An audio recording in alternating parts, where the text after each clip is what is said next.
Hi everyone, it's Catherine from KISS, Keto It's Simple for Success, coming to you live in the KISS Facebook group. It's day 22 of our May challenge, and I'm still here, I'm still going, and I'm still giving you amazing content about the ketogenic lifestyle and how to eat keto. And tonight we're talking about how to eat a ketogenic diet without tracking. How can we get healthy, lose weight, enjoy what we're eating, eat enough, eat not too much? How do we do this? How do we do it and not spend all day weighing and tracking and putting things into apps and writing things down and reading labels? How do we do it? And that's what we're going to talk about tonight, because I think when people come across the KISS community, when they first see the 28-day meal plan, when they first read one of my blogs or watch one of my videos, maybe one of the first things that they'll notice is I don't talk about macros, which is great. You know, it's a breath of fresh air for a lot of people, because when we're thinking about a lifestyle, then to me, tracking is not part of that. I understand why some people do it. If they've got a lack of knowledge of how to eat the keto way, then I can understand why they would have that that need or that want to track or to monitor what they're eating. However, I do think that when we're trying to make a lifestyle change, when we're trying to make something sustainable and enjoyable and relaxing and natural and normal, then tracking can be a bit of an issue. So tonight we're going to talk about getting rid of our apps, getting rid of the trackers, and finding a way to learn how to eat ketogenically in a very natural and normal and instinctual way. Now, it is live, so if you are watching me now, hello. Please do say hello, please do drop comments, please do like the video so that other people in the group will see that this video is on, and hopefully they can join us as well. If you are watching on our YouTube channel, welcome. I really do hope that you enjoy the video. If you do, please like the video, give it a thumbs up.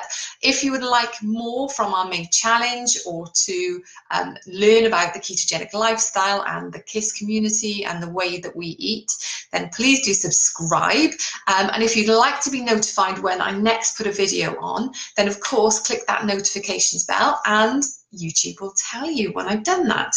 And again, if I talk about anything and it requires a link, then I do put the link on the bottom of the videos. For example, like I said, we're live in the KISS Facebook group at the moment. There's thousands of people in the group following this way of eating, learning about the ketogenic lifestyle and how to eat for health and for a healthy weight and everything else. So please do drop into the description of the video and come and join our Facebook group. It's free. It's for new people and experienced keto eaters. It's for everybody. Please come in. We've got loads of free resources in the group. We've got food lists. We've got recipes. We've got tons of support. So come and join us and have a chat and just say hello, because we're waiting for you. Anyway, I'm going to crack on with tonight's challenge. And like I said, we're going to be talking about how to eat without tracking. Now, when I came across the ketogenic community, I think the first thing that people told me was, all about macros and how many grams of fat I should be eating and how many grams of protein I should be eating, how many carbs, how many calories I should be eating. And I did try it. I've downloaded a couple of apps over the 2 years that I've been eating ketogenically. However, I've never stuck to it. I've never been able to even do a full day. The only time I've ever done it is when I've actually sat at the end of the day and calculated what I've eaten. And I've done that in the process of writing the 28-day guide, 28-day meal plan, and beginner's guide. So when I was writing that book, it was really, really important for me to understand how this was working and to reassure myself that our bodies do self-regulate when we eat the right food. So I was never a tracker. I found it very, very difficult to sustain that. I just couldn't remember. I was too busy getting on with my life, drinking a glass of water, having a coffee, eating my meals, cooking to taste and eating to hunger. And the thought of tracking or weighing the ingredients before I cooked a meal, it just wasn't a thing in my life. It was never going to happen.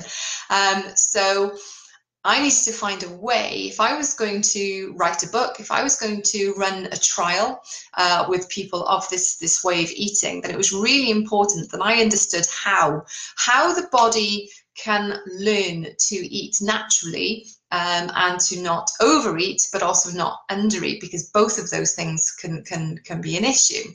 And in particular, we know we can't overeat fat because the body just burns it, but for example, this whole thing around protein and this whole thing around carbs, how do we regulate that? How do we learn to do it? So some of the strategies I came up with really are based on the body's natural ability to self-regulate. The body has a process called homeostasis where it tries to stay the same. So the body actually tries actively to stay the same weight, to not gain weight and to not lose weight.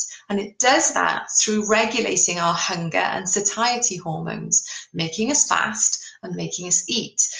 So we have all these natural processes. So there was obviously something causing this to go a little bit wrong in our modern diet, in modern man, because obesity is a new thing. People were, it's not that overweight people didn't exist. I mean, if you go back to Henry VIII and everything else, the overweight people have existed.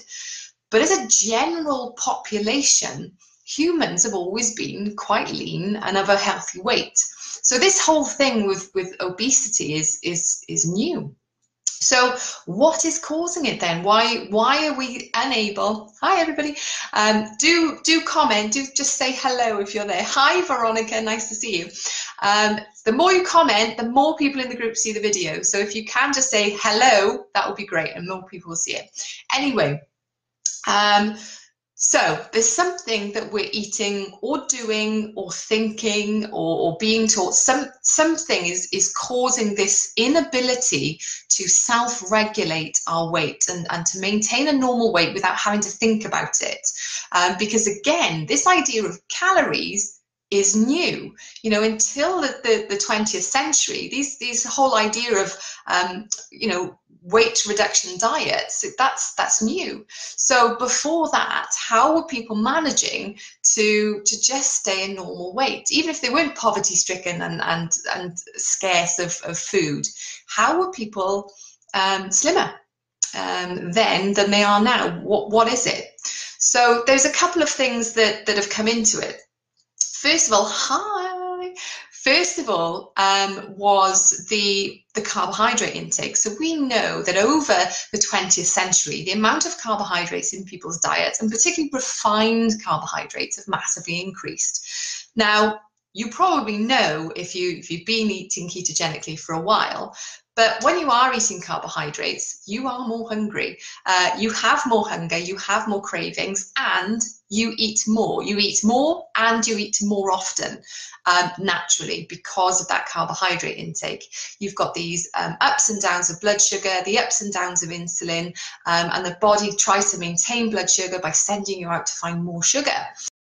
So that carbohydrate is definitely something that I knew was involved in this ability to self-regulate our weight. So of course, the first thing that we do when we're learning to eat naturally and without tracking is to really reduce the carbohydrate in the diet. Hi, Sherry. Yeah, absolutely. Sherry says she's constantly eating when diet is full of carbs. Absolutely. So the first thing that we do then, if we want to eat ketogenically without tracking, is to remove the carbohydrates from the diet. And I'm not just talking about our pastas, rice, and sugar. I'm talking about particularly the vegetables, which can lead to this high number of carbs, the low-fat dairy products, so things like yogurt, again, lots and lots of carbs. sauces and condiments and things that we're adding to our sauces. So the first thing that we do on the 28-day plan is we remove the foods that could potentially be overeaten. So what we're giving you in the first couple of weeks in that plan is food that you can learn to eat to satiety, and safely do it knowing there's not enough carbohydrate in that food for you to be able to overeat and to cause these issues of carbohydrate induced overeating. So for example, in week 1 you won't find any lots of onions and garlic and tomatoes and all the nice things that can be as part of a ketogenic lifestyle, but really need to be learnt to use and learnt to moderate. So that's the first thing I would do, is if you're looking to stop tracking, remove the things from your diet that you need to track. So take them out for a while until your body is back to this self-regulating process. But even then, you're still going to have to keep your eye on it. But if you're just starting and you want to know how to eat without tracking, take the things out that could potentially be the issue. I'm talking about nuts and seeds and yogurt and berries, and your onions and your tomatoes, and all these things which are slightly higher in carbohydrates need to be moderated.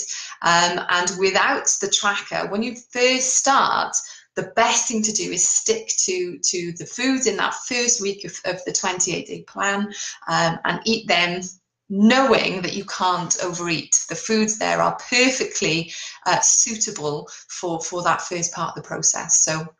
So that's my first top tip, is to reduce carbs from the diet, and it gives you that opportunity to start self-regulating a lot more. So the next thing then is, how do we go about making a meal? Hi everyone, there's loads of people watching. Please do say hello if you are watching. The next thing to do then is think about how to put a meal together, and what needs to be on it. Because if we're talking about proportions, but we're not tracking those proportions, how do we know that the meal in front of us is high in fat, moderate in protein, and low in carbohydrates? Well, I thought of that as well. So what I've done, first of all, it's in the plan, but secondly, it's in the Facebook group, in the files of the public group. There is something called the plate, the KISS plate. It's a diagram. It shows a plate.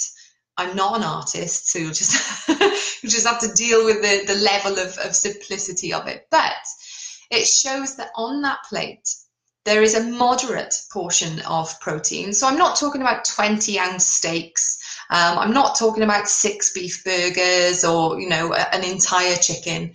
We're talking about a moderate portion of protein, a fatty protein. Then on the diagram you can see that we've added a fat as well. So we're cooking in butter, we're using ghee, olive oil, lard, beef dripping, that sort of thing. So we're adding fat to our cooking processes, and then we're having a green vegetable. So a green leafy vegetable, again, these are things that you can feel confident to eat, that you won't overeat spinach or lettuce or cabbage. It's just not a thing. So you use these foods to relearn how to eat.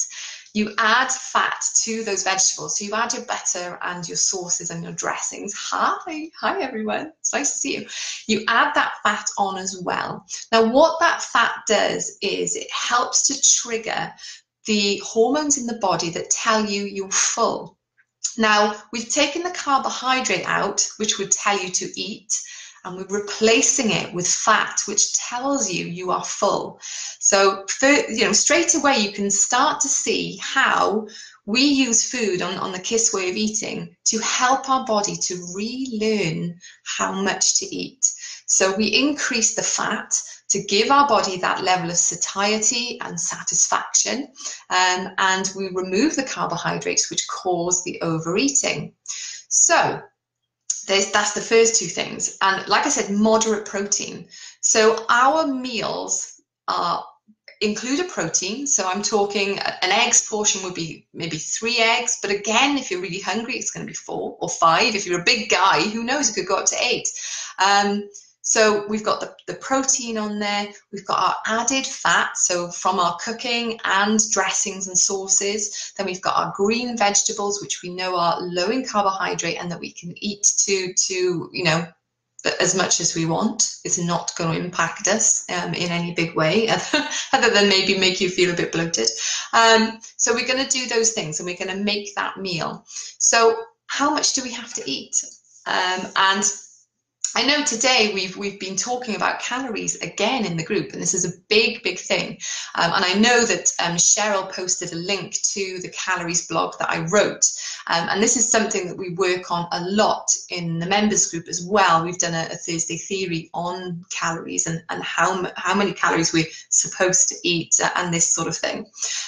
The way I feel about calories is that I have not had to go hungry or be in a calorie deficit or go without food at all at any point in my journey in order to lose weight. I've always been able to eat to hunger, and in fact I've upped the amount I've eaten several times to sort of break a bit of a stall in weight loss. So to boost my metabolism and to get the fat burning quicker, I've actually eaten more. So eating ketogenically is not about having a calorie deficit. So the aim of the game is not to eat the least amount of food possible. The aim of the game is to fuel your body and to maintain your metabolism. And of course, if you've got a damaged metabolism from being in a calorie deficit previously, then you may actually need to increase your calories to build that metabolism up to where it needs to be. What eating enough does is reassure the body that food is not scarce in the environment, so the body doesn't hold on to its body fat and burns a lot of energy, meaning that when you do spend time fasted, because that happens when you take out the carbohydrate, you don't eat as often, you spend hours with a high metabolism burning a lot of body fat, and that's what people want to do. If you slow your metabolism down by using a calorie deficit, then yes, initially you will lose weight because the body will be scarce of resources. However, it will stall because your metabolism will drop. And of course, your body doesn't have the energy it needs to actually run the systems it wants to run. So it doesn't just want to run your brain a bit and your heart a bit and your lungs a bit. It also wants to run all the glands in your body. It wants to run all the unnecessary great things that the body does as well. It wants to make you fit and active and clear of mind. It wants to grow your hair and your nails and give you great skin and help you to rebuild the organs which have been damaged over the years. That requires energy. It all requires energy. And if you put yourself into a calorie deficit, you're not going to give your body the fuel it needs to actually heal itself. And this is what keto is about. It's not, you know, weight loss is a side thought to the process that keto puts the body through. It's a healing process, and it requires energy. Sherry says, so glad we don't count calories, as I think I'm hormonal again, and rather than eat carby crap, I ate 6 drumsticks cooked in olive oil and chili. Sounds great. And hi to everybody else who's snuck in as well. So this is the whole thing then. When we're talking about calories, I don't want people worrying about calories. The only time I worry about calories is when people aren't getting enough. And some of the symptoms that people come to me with when they're in this calorie deficit are slow weight loss, problems with their hair, problems with their nails, problems with their skin, problems with their energy levels. They're feeling cold. They're not having this boundless energy that they hear people who are in ketosis feeling, and it's because the body has slowed everything down. So the body is trying to compensate for the lack of energy by just literally dialing back on everything. Because it wants to maintain what energy it has for essential function. So it keeps the brain going and keeps the heart going and keeps everything just about ticking over. But you don't have the energy for thermogenesis, which is when the muscles create heat from burning energy. So a lot of people in the group, when I've upped their calories, will say, I'm so warm, I'm boiling, I'm eating this huge meal, and then suddenly my body's like really hot. Well, that's thermogenesis. That's your muscles showing you that you don't store fat, you burn it. And if you can't burn it straight away, then the muscles will just heat up until they can burn that fuel off, and they'll make you feel really energetic. Okay, so I don't want you worrying about calories. We don't have to count them. The only time it's an issue is if you are just simply not getting enough. And for a lot of people who are used to other diets, then it can be an issue, because when I'm looking at a plate of food, you know, I'm talking about most adults requiring around the 2,000 calories a day mark. So for a lot of people who are coming from 1,200 calories a day, that's an awful lot of food. And it takes a while for them to be able to get a plate of food to that amount, you know. But it can happen. So when you hear me nagging people about calories, it's not because calories cause us to lose weight or gain weight or anything else. We're talking about fuel for the body to do what it needs to do, and even to start to release the fat and start to build, you know, make ketones and do all these essential functions that you're asking it to do. You're asking the liver to do different things. You're asking the kidneys to wake up a bit.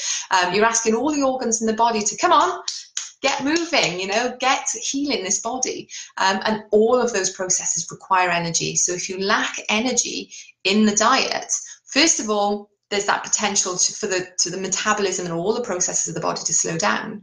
But secondly, if you're not getting enough food, you're not getting enough nutrients. So you can end up with this nutritional deficiency because you're simply not getting the nutrition that you need in terms of your proteins and your vitamins and your minerals and your fatty acids, your omega-3s, your omega-6s, the saturated fats, and all the rest of the things that the body needs to run on. So if you're not getting enough food, then it can mean that there are deficiencies as well as just a general lack of energy. So yeah, do I know the long-term effects of calorie deficit on keto? They'll be the same as calorie deficit on any diet, really. And the biggest one is what it does to thyroid function. So, and the metabolic organs, really. So we're talking about the adrenals, the thyroid, the liver, the kidneys, the hypothalamus, the brain itself, because you can deplete the brain of omega-3 and things. So you're talking about not just on multiple organs of the body, but I think the biggest thing is what you can do permanently to the thyroid. And anyone who's had issues with their thyroid before will tell you that it becomes very difficult then to regulate the metabolism if you've got that permanent thyroid damage. So yeah, potentially lots of different things that can happen. But I think that the most dramatic is the hair loss thing that we keep hearing all of the time. And it makes me so sad that people say that hair loss is normal on a keto diet. I'm not losing my hair. I never did. And I think that's really scary that we have normalized something that represents severe metabolic stress as something normal for the ketogenic lifestyle. So yeah, so I see lots, and that's just an outward symptom, isn't it, of an internal issue, because the thyroid is really stressed if your hair is falling out. So that's a metabolic issue that is just showing itself on the outside of the body, because the body is just hasn't got the energy to grow your hair and really, you know, and stops growing your hair, which is it's not great, is it? Yeah, okay, so calories then, only important if you're eating too few. I don't yet know anyone who's overeaten fat. That hasn't happened yet. The people I know who've really embraced the high fat lifestyle have done really, really well. So yeah, it's not about how much we're eating, as in it's what we're eating and that we're eating enough, and that's really, really important. So I want to put that out there. So how do we know if we're eating enough? Well, I said the symptoms of being under are things like low energy, being cold, hair issues, but mostly energy and cold is the main things. being on a high fat, adequate calorie, ketogenic diet does make you feel incredibly energetic. It makes you feel very warm after a meal. And you should be able to go long periods between your meals without severe hunger. But appetite's good. I want to say that there's nothing wrong with a bit of appetite. It's great to be ready to eat your meal.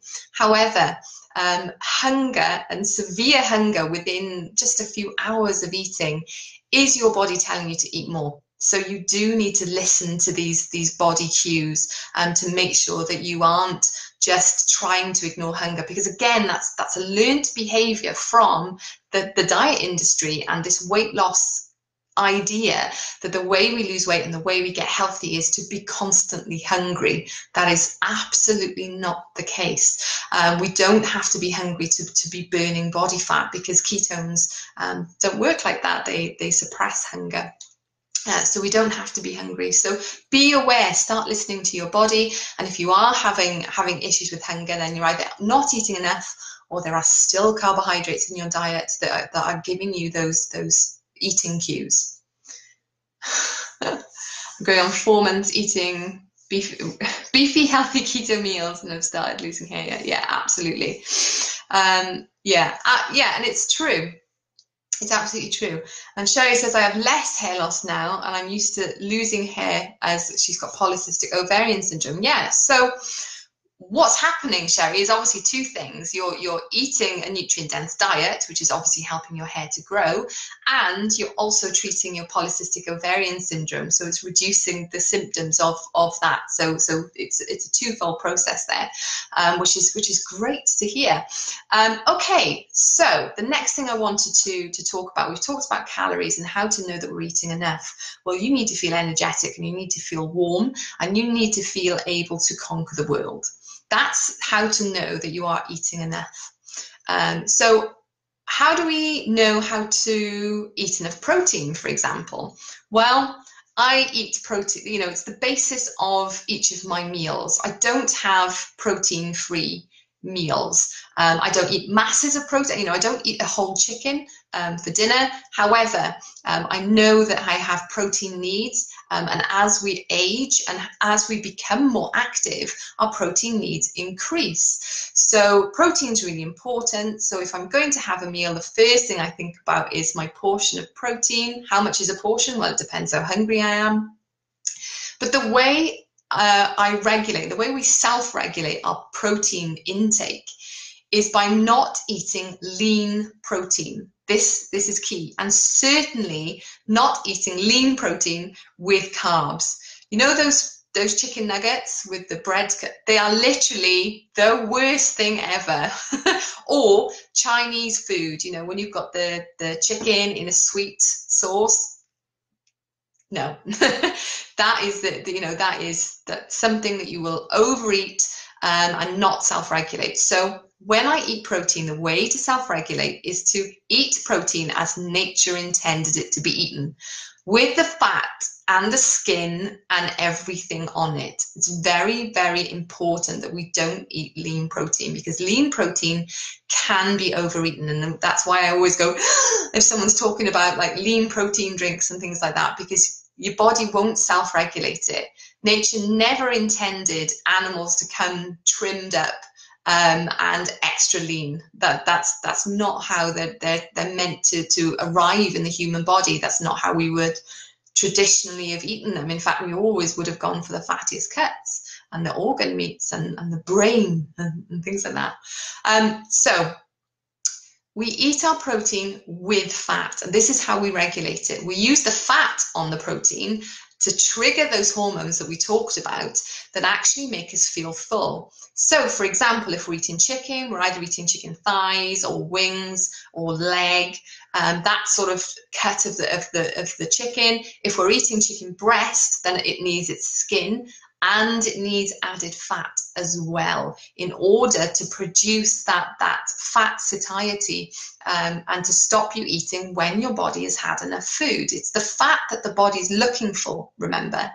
So the body will stop eating when it's got the fat. So adding the fat to your meals and adding the fat to the lean protein helps the body to self-regulate the amount that you're eating. And again, if we're avoiding carbohydrates in this process, then again, we're even more able to self-regulate the amount of food that we're getting. So it's really, really key to keep the carbohydrates low and to always have fat with protein. Protein on its own is not great. So for example, I do see people having ham or chicken breast snacks. Well, that spikes insulin and it will make you hungry, and you could potentially, not self-regulate as well. So make sure that when you're talking about protein, the fat needs to be in the back of your mind, because it's always the fat that the body's looking for. After all, it's what fuels the body. That's what the body's looking for. So give the body what it's looking for, and it will be happier sooner. If you don't give it what it's looking for, then it will keep looking until it gets what it's looking for. So that's the way to eat. The right amount of protein is to eat to hunger, but make sure that you've got an adequate amount of fat in the meat, around the meat, on your veg, to give that satiety. For me, the most satisfying fats to use are saturated fats. So normally I like beef fat, poultry fat, and coconut oil, and things like that, butter. I do find them far more filling than avocados and olive oil and nuts and seeds and things like that. They're not as ketogenic. They're not as instantly gratifying to the body. So that's just my personal thoughts on the matter, that I seem to be fuller if I have a really good fatty meat dinner. Okay. Haven't experienced that yet. So some folk describe sleep problems. I describe my excess energy with my keto way of eating as a cause for not falling off to sleep as I used to. Yeah, absolutely. Sherry says, I haven't experienced that yet, as hunger used to keep me awake. But since KISS, I'm full and sleep better than I have in 10 years. Absolutely. And I've had this conversation actually with a few people, saying that it's not that we are sleep less when we're ketogenic, it's that we're sleepy when we're eating carbs.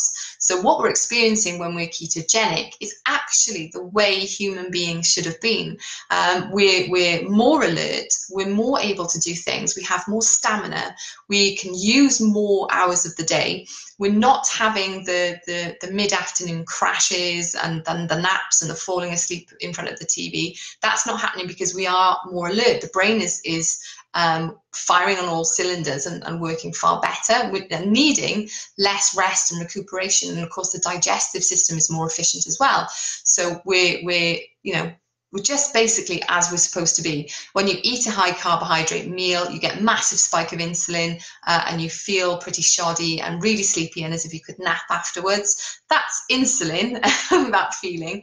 And it just makes you more foggy and more sleepy. So it's not that you'll sleep less on keto, it's that you're running normally, and high carbohydrate, high sugar diets make us run a bit sluggish. I don't need a nanny nap so often. Yeah, I would love to have one though. I still love it. Still love sleep. Okay, so I wanted to talk a little bit about things that stop the body self-regulating and can really trip people up if they're not tracking their food.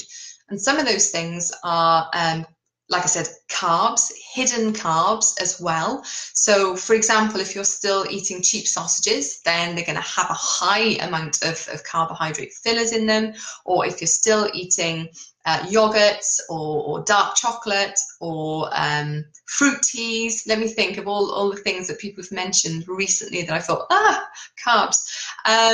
Lots of nuts, lots of seeds, peanuts, trying to think what else, root vegetables, so celeriac and things like that. So there's these high levels of carbs in these foods, which are, yes, I guess you can fit them into a ketogenic lifestyle, but when you add them all together, then they could potentially be enough to maintain this sort of level hunger and level of interest in carbohydrates. So I do see a lot of carb creep sometimes, and I do recognize that when we have carbohydrate in the diet, we're far less able to self-regulate the amount of food that we're eating. So I saw it in the KISS trial over and over, where people were maintaining some carbs in the diet, so the the daily yogurts and the daily fruit and the daily bowls of nuts and seeds and yogurt and fruit and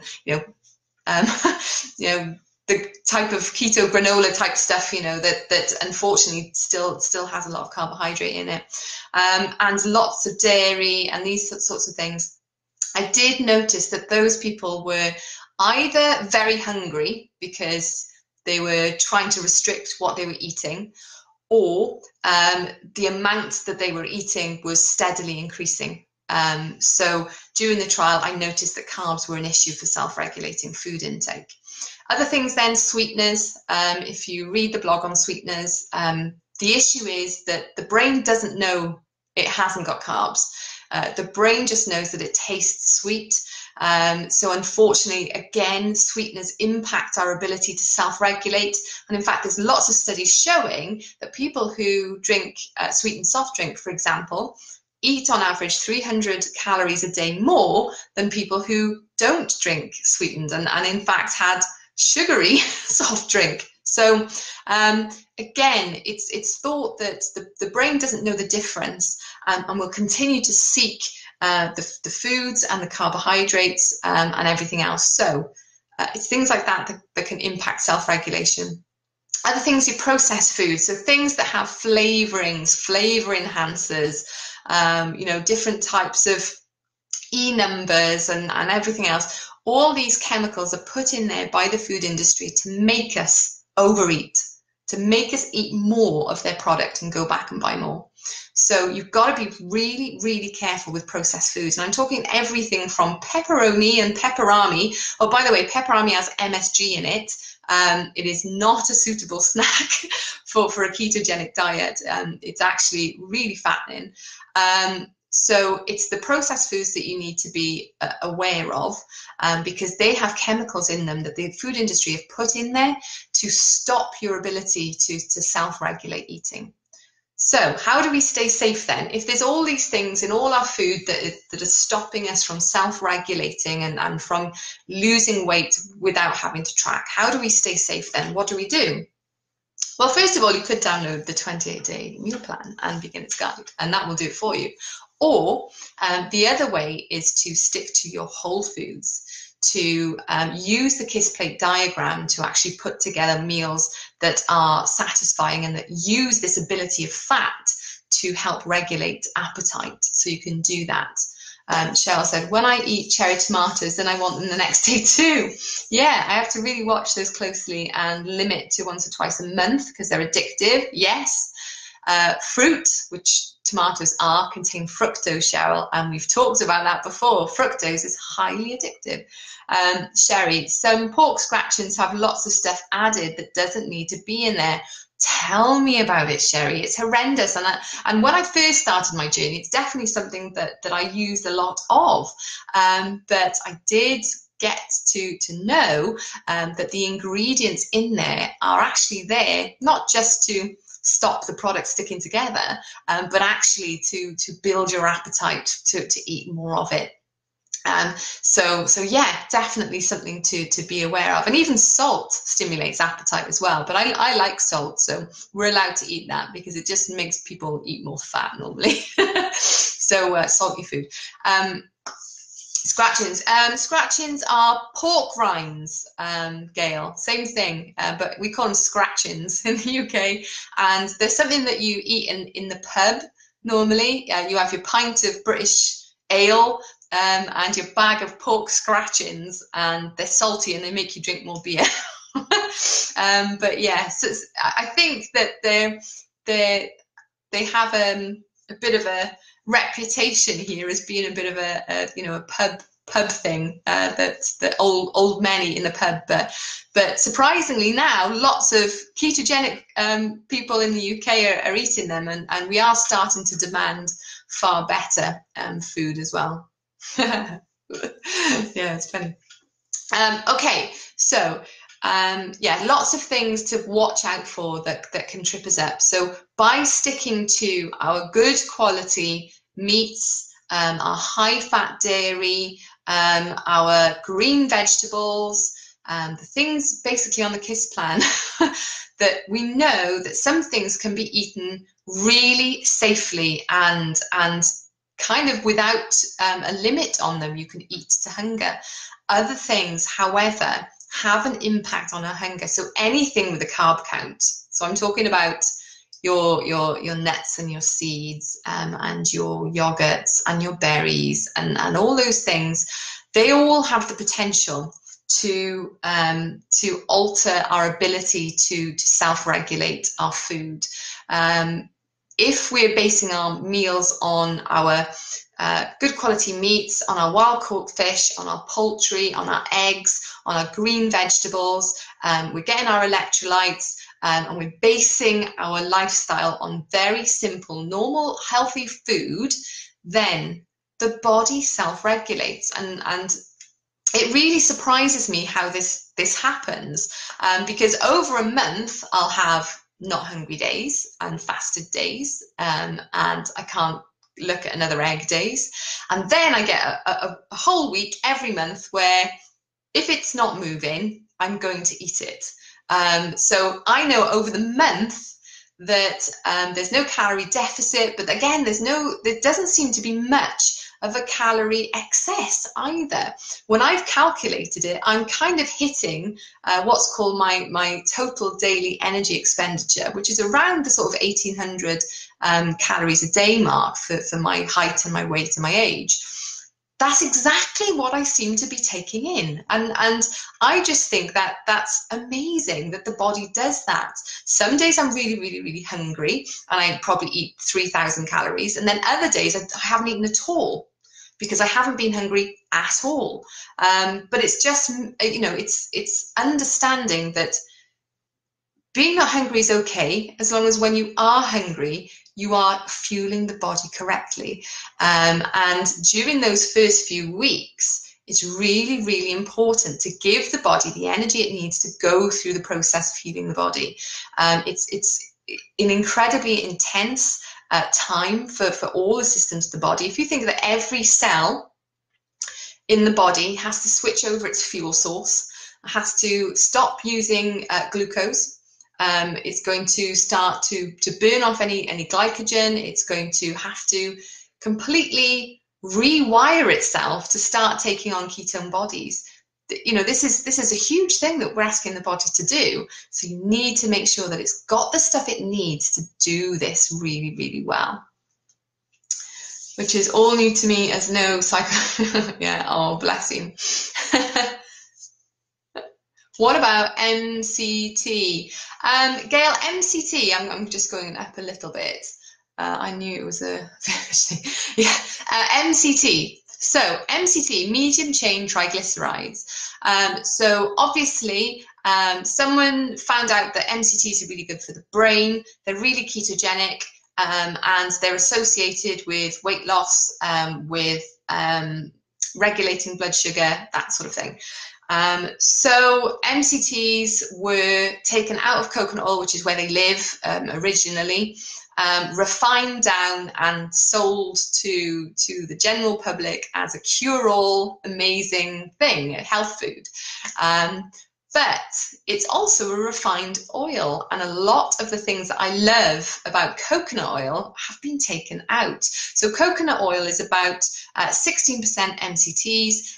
It contains lots of different MCTs as well. And I always think that nature puts things together for a reason. Now, we now know that refining carbohydrates was one of the worst things we ever did to the human race. So why are we now refining oils and selling them as a health food? I don't know. It doesn't sit with my whole foods approach. I like to keep things simple. I like to tell people that the ketogenic lifestyle is one that you can follow without lots of fancy ingredients and lots of money spent. And I fully believe that. I have not bought MCT oil. I don't require it. So yeah, I use coconut oil. I love it. I love the flavour. I love the fact that it's got lots of different things on it. I buy it cold pressed, organic. It's still really, really cheap, even if it's in its most high quality form. So I'm just sticking with that. That's that's my if I have spoken to someone today who is eating ketogenic because their husband is in his 80s and he's just being diagnosed with dementia, and for him at the moment, to get that really quick turnaround, then MCT might be something that he could have in his diet, which could give kind of like an instant boost for his brain. But again, you can get these MCTs from coconut oil. So I did say that as well, that you can get them elsewhere.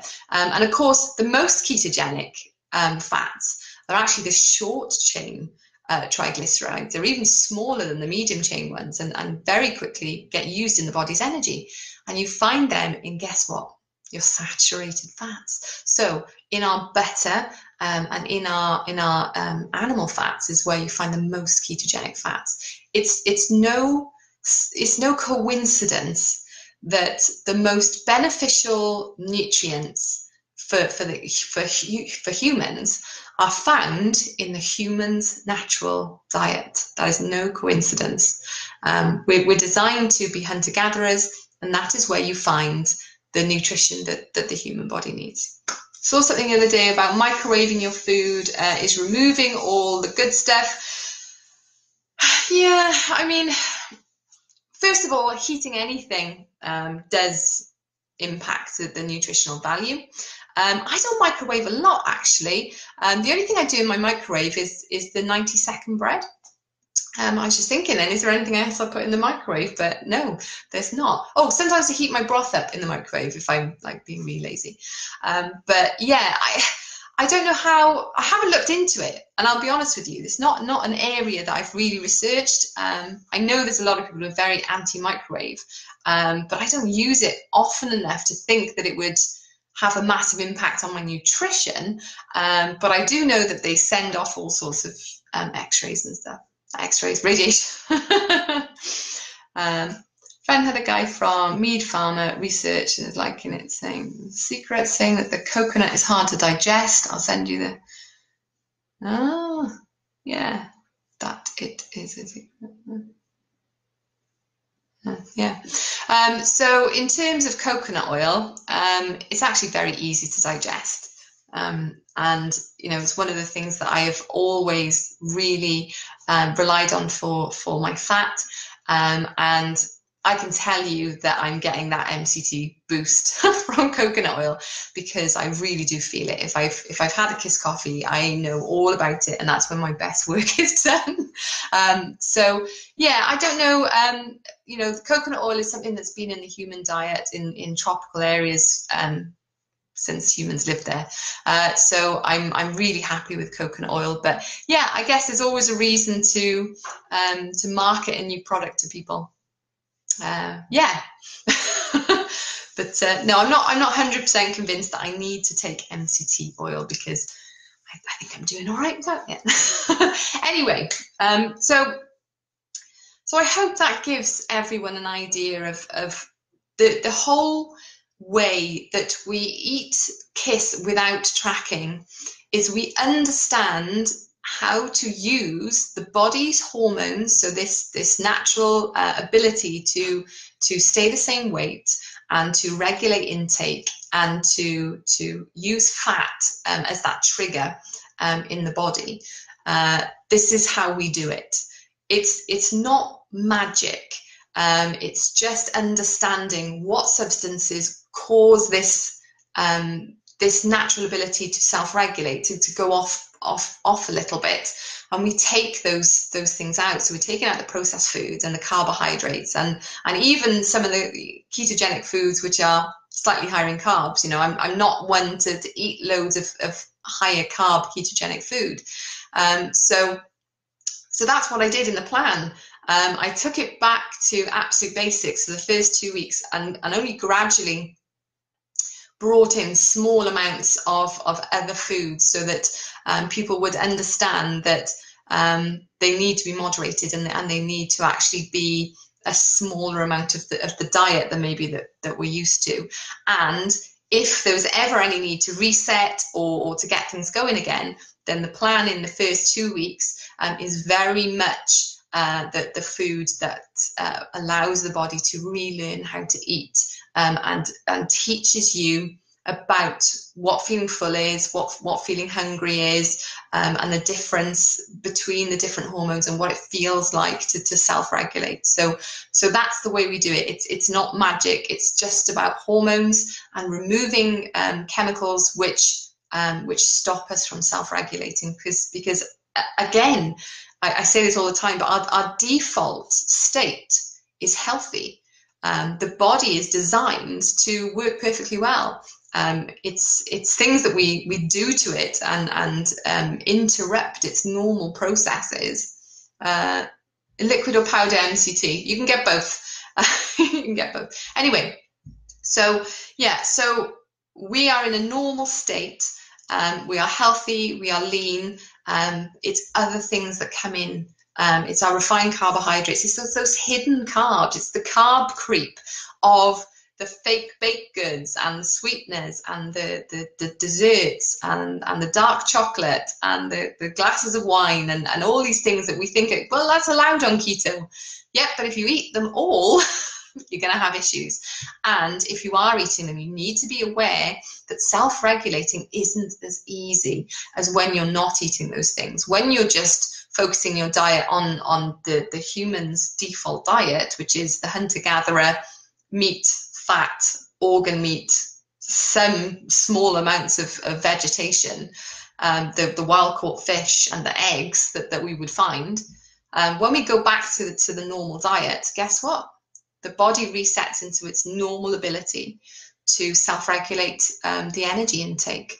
So it's people think it's all in their head and that they are overeating because of some psychological issue.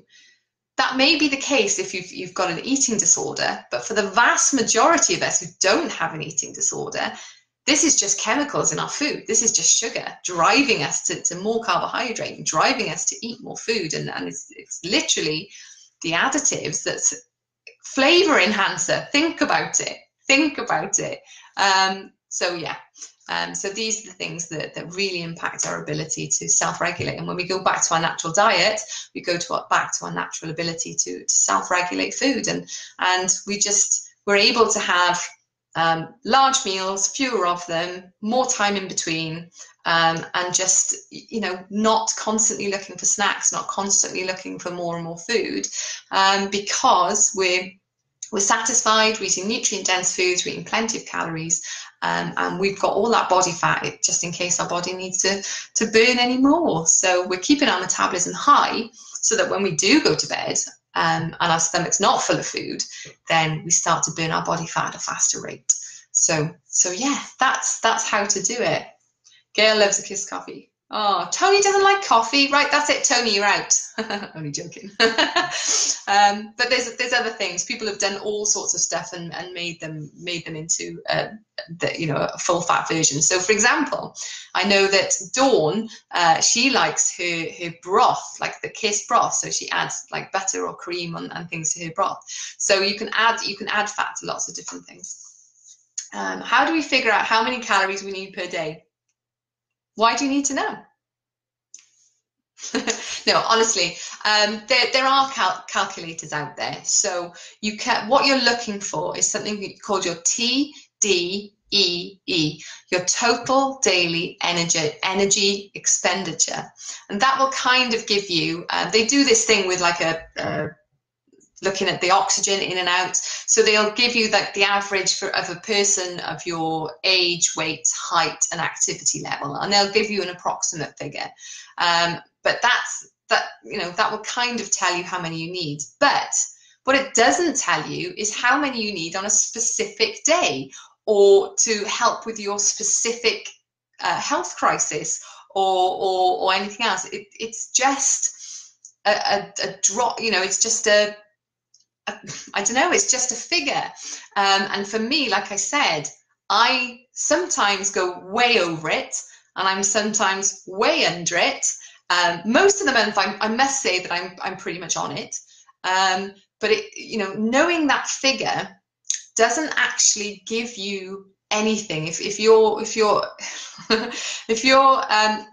you're looking to actually eat instinctively, then the question is, how do I know that I'm getting enough? And we've talked about that. You're energetic, you're able to do things, your hair is healthy, your nails are growing, you're able to easily go hours and hours with you know, without a meal, because your meals are big and they're nutrient dense, and you're eating your nutrient dense foods. If you haven't got that list of nutrient dense foods, you should be taking that supermarket with you, because they're the foods that will really boost the nutritional value of your meals. So that's what you're looking for. That's what you're looking for, Gail. You're looking to be warm and energetic and feeling really, really good. If you're low energy, or you're sleepy, or you're cold, or you're just not feeling that you've got that verve and that get up and go, then that's a really good indication that you just need to eat a bit more food. And if you're struggling on 1 or 2 meals a day, but you're cold and you're low energy, then you do need to eat more. So another meal is probably indicated at that point.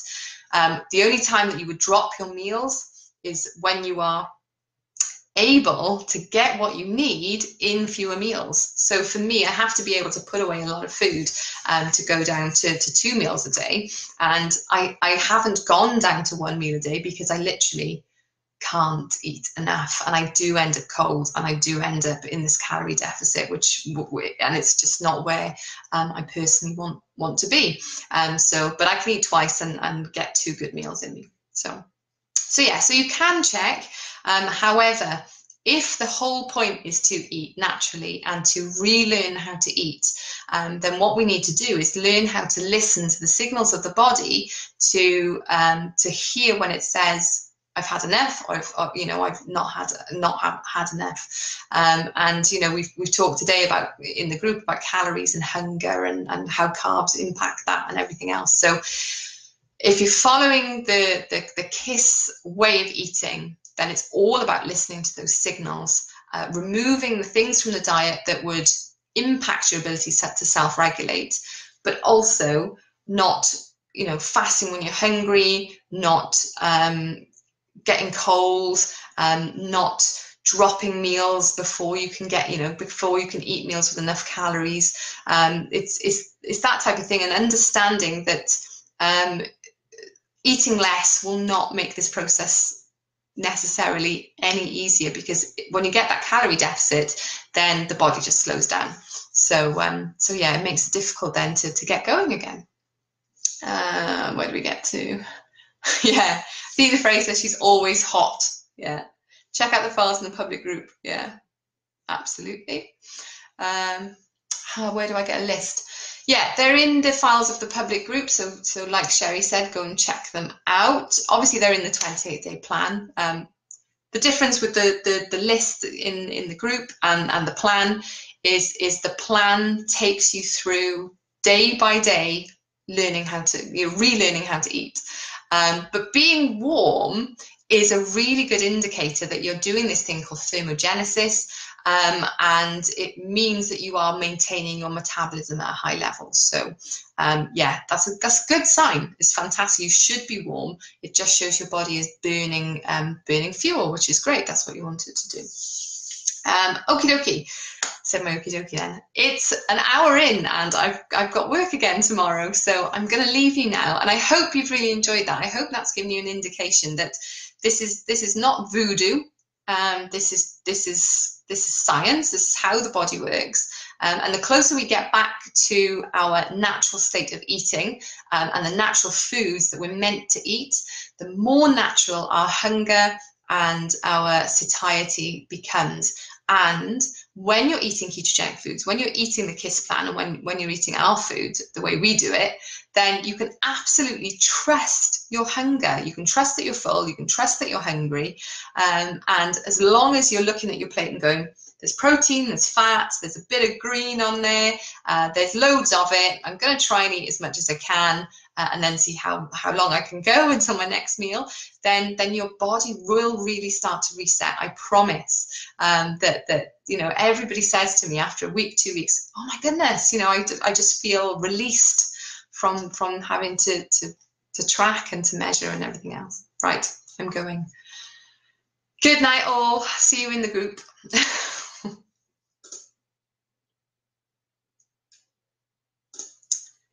So slow, we'll stop.